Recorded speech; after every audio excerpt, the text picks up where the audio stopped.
जागो वडोदरा के तहत पूर्व विपक्ष नेता अमीबेन रावत, नरेंद्र रावत और अन्य सदस्यों के साथ म्यूनिसिपल कमिश्नर दिलीप राणा के पास पेशकश के लिए पहुंची। दरअसल वडोदरा महानगर पालिका की ओर से मधुनगर करोड़िया रोड पर डिमोलेशन की नोटिस दी गई है। टीपी रोड क्लियर करने के लिए ये नोटिस दी गई है। सालों पहले यहाँ पर मकान बनाए गए थे और ज़्यादातर जो मकान है वो सरकार की ओर से सूचित नोटिफाइड स्लम है। हालांकि नोटिस में ये बताया गया है कि 1 सप्ताह के भीतर इन सभी को अपने अपने घरों से निकलना होगा। ऐसे में कई लोग बेघर हो सकते हैं, जिसके मद्देनज़र इन सभी लोगों के लिए वैकल्पिक व्यवस्था करवाने की मांग साझा करते हुए पूर्व विपक्षी नेता अमीबेन रावत, नरेंद्र रावत और अन्य सदस्यों की ओर से म्यूनिसिपल कमिश्नर दिलीप राणा को आवेदन पत्र दिया गया है। ગોરવા મધુનગર કરોડિયા રોડમાં ગોરવા ટીપી 55માં રોડ લાઇન ખોલવા માટે ડિમોલિશનની નોટિસ આપી છે. હવે જે મકાનોને નોટિસીસ મળી છે એ લોકો 50 વર્ષથી પહેલાંથી ત્યાં રહે છે.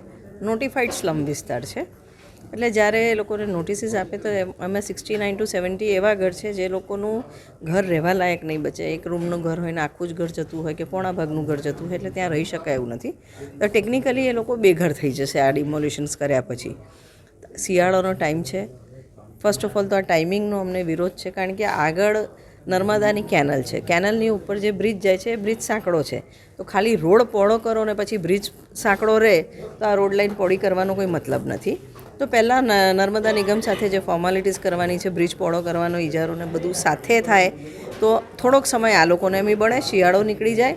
અને મીન વાઇલ પ્રધાનમંત્રી આવાસ યોજના અંતર્ગત આ જે વિસ્થાપિત થાય છે, જે લોકો હવે બેઘર થશે તે લોકોને એકોમોડેટ કરવાનું પ્રોવિઝન છે. તો તેમને વૈકલ્પિક વ્યવસ્થાનું બી આયોજન થાય.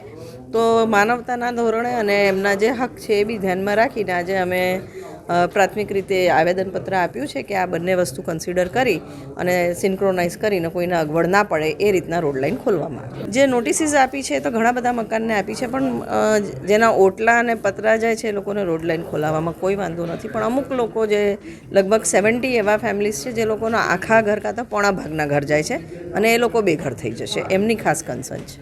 हमसे जुड़े रहने के लिए हमारे YouTube चैनल को सब्सक्राइब करें और नई वीडियो की नोटिफिकेशन के लिए बेल आइकॉन को दबाएं।